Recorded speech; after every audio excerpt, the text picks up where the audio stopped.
Breaking news, আরো এক মাস রাজ্যে কেন্দ্রীয় বাহিনী।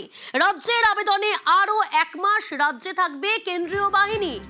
কতদিন পর্যন্ত আরো ডিটেল জানার চেষ্টা করব, তবে তার আগে আরো একবার জানিয়ে দিই, আরো এক মাস রাজ্যে থাকবে কেন্দ্রীয় বাহিনী। রাজ্যের আবেদনে আরো এক মাস রাজ্যে কেন্দ্রীয় বাহিনী মোতায়েন।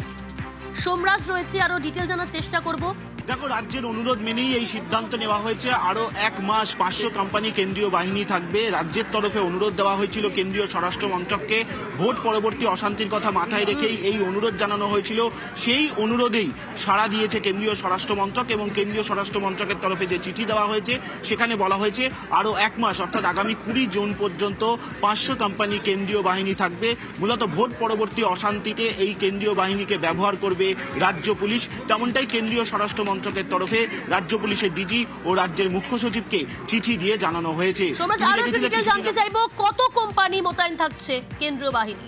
দেখো, 500 কোম্পানি কেন্দ্রীয় বাহিনী মোতায়েন থাকবে, তেমনটাই সিদ্ধান্ত নেওয়া হয়েছে কেন্দ্রীয় স্বরাষ্ট্র মন্ত্রকের তরফে, এবং রাজ্য স্বরাষ্ট্র মন্ত্রকের তরফে মূলত এই আবেদন জানানো হয়েছিল কেন্দ্রকে, যাতে আরো এক মাস অন্তত কেন্দ্রীয় বাহিনী রাজ্যে থাকে, এবং সেই মোতাবেকই রাজ্যের অনুরোধে সাড়া দিয়ে কেন্দ্রীয় স্বরাষ্ট্র মন্ত্রকের তরফে এই সিদ্ধান্ত নেওয়া হয়েছে, এবং কেন্দ্রীয় স্বরাষ্ট্র মন্ত্রকের তরফে রাজ্যকে জানিয়ে দেওয়া হয়েছে 500 কোম্পানি কেন্দ্রীয় বাহিনী আরো এক মাস অর্থাৎ আগামী 20 জুন পর্যন্ত রাজ্যে থাকছে। মূলত ভোট পরবর্তী অশান্তির কথা মাথায় রেখেই কেন্দ্রীয় স্বরাষ্ট্র মন্ত্রকের তরফে এই 500 কোম্পানি কেন্দ্রীয় বাহিনী মোতায়েন রাখার সিদ্ধান্ত নেওয়া হলো।